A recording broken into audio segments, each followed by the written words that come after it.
Today's episode is sponsored by our friends over at Squarespace. Today I'm going to be sharing with you 3 watches, 3 really weird, somewhat unappealing watches that I absolutely adore and really could see myself buying at some time just to experience and maybe even keep forever. The last one is actually a Rolex that is a rare, awful investment, a bad investment Rolex, which is amazing. And for those of you who have been following this channel for a while, you'll know that my adoration for this particular Rolex is long-standing and no secret. So let's get into it.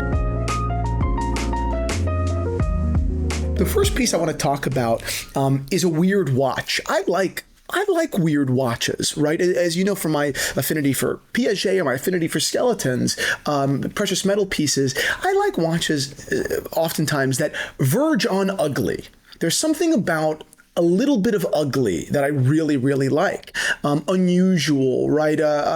Something that is, when I say verging on ugly, it's so divergent and odd that I could understand why someone at a glance would not understand it and not appreciate it. That's what I really mean, right? The Piaget Polo, I think, is a masterpiece of design, but I can understand how someone could look at it and say, ooh, that's a little ugly, right? But it grows on you because sometimes, like with people, true quality isn't always evident right there, right? True genius design is not always obvious, right? Obvious is usually, right, a sign of something that is, facile, right? It is empty and too simple, right? If it could be understood very quickly, then really, what is it, right? It's not a total rule across the board, but it is quite true.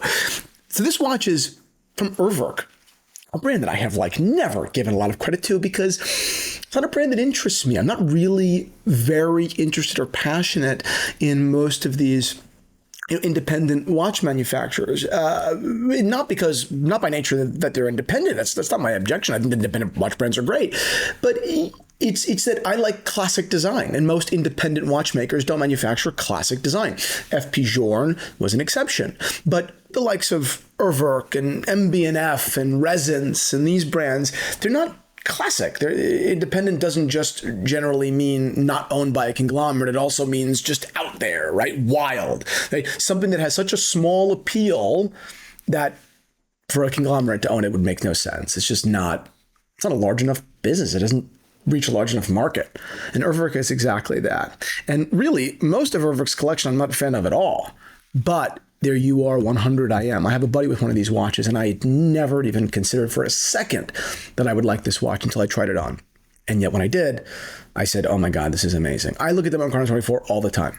It's like a $50,000 watch. The brand started up in 1997, so it's kind of interesting, right? Kind of weird era in watch manufacturing, weird era of design, weird era of business, right? I mean, back in 97, Longa was just a couple of years old. Patek Philippe looked, again, it was, almost, it's almost 30 years ago, but it seems like 100 years ago when it comes to styling in many ways. It was so independent, and maybe that was what made it ahead of its time, right? That independence now in watches and divergent design is rewarded, right? People are always looking for that now.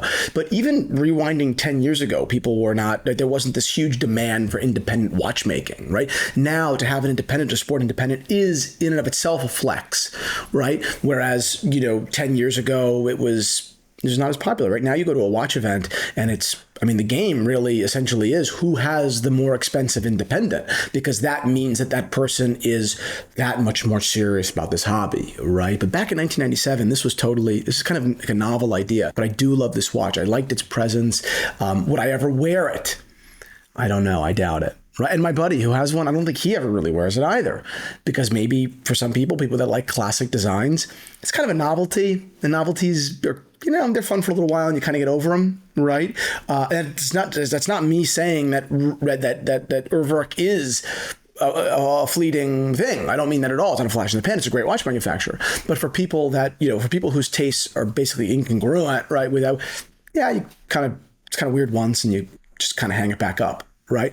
Again, not a remark on the brand, more a remark about the incompatibility between certain different kinds of collectors and certain watches. They can like them for a little bit and kind of just move on. Whereas something like a Calatrava, for a classic guy like myself, just never gets old. It's kind of boring. It's not that interesting, but it's always perfect proportion. It's always appropriate. It's never saying too much. It's always saying the right thing. It's just different strokes for different folks. The next watch I'll talk about is much less expensive and I would equally novel, and it's Ressence. And I've given this brand so much praise before, and I'll never own a Ressence. And the reason is because they're generally too big for my wrist. I have a small wrist, and they just don't work. But I love Ressence. Their movements are not in-house. They're modified movements with their proprietary ROCS technology, with this articulating back that controls, in some cases, oil-filled kind of case and dial.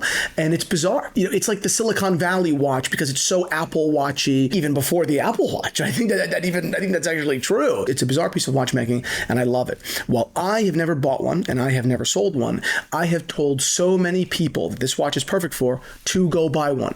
I know plenty of people in business that lean on the tech side that when they see this watch, they're like, holy shit, like this is the real Apple Watch, right? This is of course it shares some visual traits, but it's also just, it's novel. It's so new and sort of forward thinking that it's appreciated. It's the opposite of a Calatrava, right? In so many ways, right? It's the opposite of a Calatrava. But I love these watches. You can get into Ressence around 15 grand. They go way up, of course, but you can get into Ressence around 15 grand on Chrono 24. Not to say that you should, but I think the depreciation on them is such that it kind of makes it enticing to make it, for many people, not for all, but for many people, kind of like I could try that for a while. I mean, it's way less than a Rolex Daytona, right? And if the game is rewarding, right? If the clout game is rewarding people with independence, then for way less than a Rolex Daytona, I can get a watch that really is my card into the cool kids club, right? It really shows that I'm really, really into this hobby, And again, that's not what it should be about. That's not what it's about for me, because I wear generally unpopular watches that no one really likes. But there is something to be said about that. I like this watch. Great investments? I don't think so, but I like this watch. Today's episode is sponsored by our friends over at Squarespace. I would not be sitting here today had it not been for Squarespace, right? They gave me all the tools that I needed to build a company, right? And I don't just recommend that you go and take a look at Squarespace and reserve your domain and build out your site now if you're starting a new business. I'm also talking to everyone with a business, with a website. I can't encourage you enough to take 10 minutes, 15 minutes, go make an account and poke around their site, right? You may have a website, you may even be happy, but I can almost guarantee you that if you poke around that site and you take a look at the tools, right, from their SEO tools to their Fluid Engine system, where they allow you to drag and drop and build a site so easily, to their client invoicing system, which is invaluable to our company, to their flexible payments, everything, you will, and I'm telling you, in 15 minutes, say to yourself, oh, geez, this is, I should definitely seriously consider pivoting, right? Using Squarespace as a partner, as a tool, because Squarespace sets you up for such remarkable success. It's unbelievable. I've tried the competitors, and it was a disaster. It was so disheartening, I almost didn't even want to start Theo and Harris in the beginning, right? But for the last 10 years, I've used Squarespace and I've never looked back. I love this company and I'm so proud to be a spokesperson for them. So head on over to squarespace.com, use the code Theo Harris for 10% off your first website or domain. Again, whether you're starting a new website or you've already got one, I couldn't recommend it more. Head on over now. And the last watch I'll talk about is a Rolex, and it's a Pro Hunter. It's a Pro Hunter Submariner. And let's talk about Pro Hunter for a second. Pro Hunter is one of the manufacturers in watches that is they're modifiers. They modify watches, specifically Rolex watches. They don't modify them to the level that Artisans de Genève modifies them. Artisans de Genève modifies watches they go all out, right? They're changing, the movement architecture. They're changing finishing. They're changing complication even. They do so much that's just insane. These are really expensive modifications. Pro Hunter is more of a superficial aesthetic modification, just maybe a PVD, right? Nothing wild, right? Maybe just a different color ceramic, something like that. It reminds me a lot more of Bamford in the early days when watch modification kind of came on the scene. But I love the Submariner on a NATO. I love this watch. I've never owned one, but I have very many times dreamed about owning the perfect PVD Submariner on a beat up NATO, a Submariner that's worn to hell. That could be my fishing watch, right? For what I don't even know why anyone would possibly need a fishing watch, but that is what I think of, right? I think of a watch that I could wear and wear in and wear out, right? And the sides would develop like fading, like the Royal Oak that was worn by Karl Lagerfeld for a lifetime, right? I just love that. Something that, again, it doesn't just, like all watches, doesn't just show the wear of your story and of history, but it shows it in such an obvious way, right? All of those edges that fade away, I think, are amazing. Now, why wouldn't someone buy this watch, and what would I do instead? Well, I wouldn't buy this watch because you lose a ton of money because no one wants to buy it from you. Now, I'm not saying that residual value should be your North Star. It shouldn't be everything. It's not everything, but it's certainly not nothing either. Residual value is something to consider in the watch hobby, in the watch industry, right? It's quite nice if you could buy something great and forget about making money, but not lose a fortune on it. It's nice to not lose a fortune. It makes the watch hobby a little bit more practical as well, unlike the car hobby, which is, right, much more expensive, first of all, and experiences much more significant depreciation. You can't really avoid that, generally speaking. In the watch industry, you can. You can kind of mitigate your losses. You can protect against losses. And I'm not talking about just being a value-driven buyer, a long-term value-driven buyer. I'm not. But it is a consideration. And this watch would not be a great example of something that is going to retain the value, particularly after wear, right? This watch is, probably yours for a lifetime. Now, what would I do instead? I have considered this many times. I would love to buy a Rolex Submariner, right? An older one.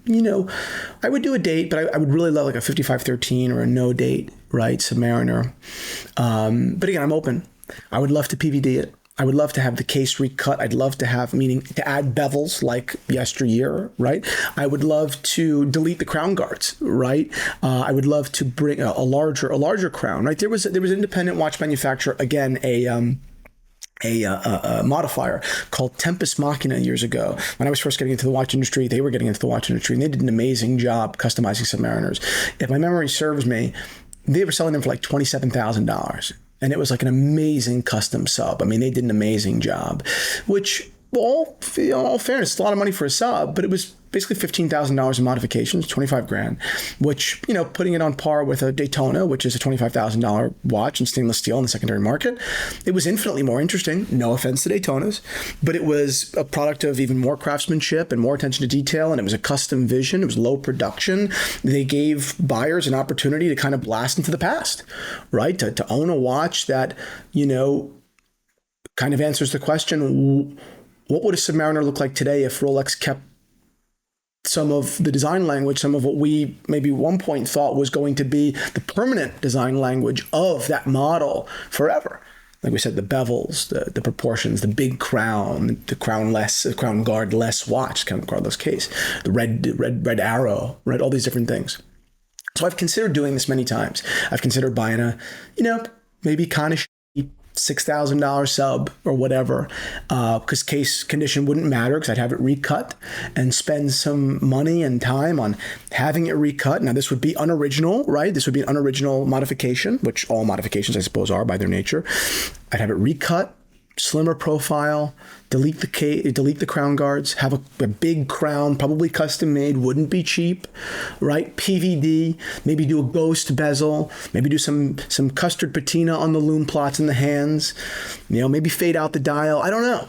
But I feel like that would be a fun journey. And I'd love to document it as well, because I think that for an educational or even educational or for an entertainment value, I think you guys would love to see that sort of journey. Or what would it look like if Christian custom made a sub? For better or for worse, it's kind of entertaining, probably be kind of cool to see, right? So that's probably the angle that I would go with, the journey I would prefer over doing a Pro Hunter. But I do admire the Pro Hunters. I think that these Submariners are awesome.